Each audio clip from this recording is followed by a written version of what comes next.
ఒక్క సాంగ్ మాత్రం చాలా కష్టమైంది. ఇందులో కనిపించేది మీరింతవరకు చూడనిది, కానీ ఎప్పుడో చూసామే ఒక 30-40 ఏళ్ల క్రితం అన్నట్టుంటుంది. ఇళయరాజా గారు సాంగ్ వినిపిస్తే బాబు గారు ఇది గద్యం 11వ శతాబ్దం లేదు, పిల్లాడిని చంపేస్తారా గారు సాంగ్ వినిపిస్తే బాబు గారు ఇది గద్యం 11వ శతాబ్దం లేదు, ఇది ఎట్లా అన్నారు. దివాకరం నీకు తెలిసిన బ్రోకర్ సార్ మీకు ఎట్లా అని నేను ఎట్లా చెప్పగలను, మీరు బహు మేధావి,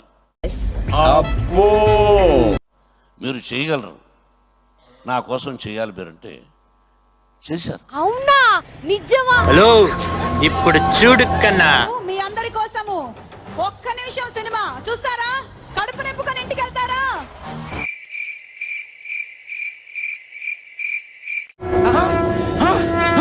నాకేం కనపట్టలేదు. ఎంత అద్భుతంగా చేశారో ఆ పాటను చెప్పలేము, మీరు చూస్తే ఫుల్ సాంగ్.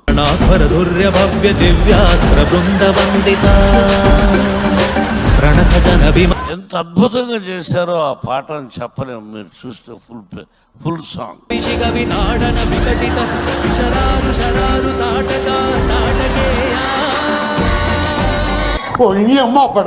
నాకు ఇంట్రెస్ట్ పోయింది. అటు చూడు. దానిలో గ్రాఫిక్స్ ఏంటి, ఇంకోటి ఏంటి, దాదాపు 8 lakhs ఆ ఒక్క సాంగ్ ఖర్చు పెట్టాం. కరెక్ట్, ఇది కరెక్ట్ గా చెప్పేవయ్యా. ఓన్లీ 8 లక్షల రూపాయలు ఒక గ్రాఫిక్స్ కోసమే. నవ్వు ఆపుకుంటున్నావు కదరా. అటు చూడు బే. 8 లక్షలని నిజం చెప్తున్నావు, 1,80,00,000 చెప్పు.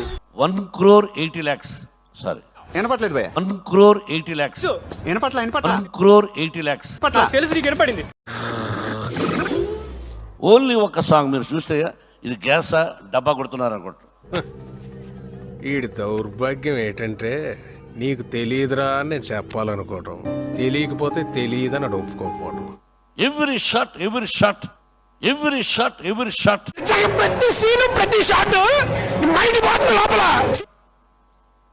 మీరు చూసారు అక్కడ. నేను చూశానన్నయ్య, నేను చూసేశాను. ఈ జన్మకి చాలు, నేను పోతానన్నయ్య, నేను పోతాను. నాకు ఇది వద్దన్నయ్య, నేను పోతాను.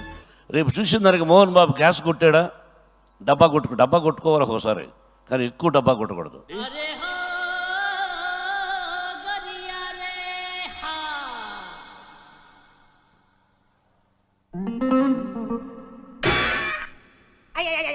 డబ్బా కొట్టుకోవాలి ఒకసారి, కానీ ఎక్కువ డబ్బా కొట్టకూడదు. నేను మరీ అంత ఎదవలా కనపడుతున్నారా? ఓ మాదిరిగా కూడా కనపడలేదా? Every minute is risk. అరే ఏంట్రేది?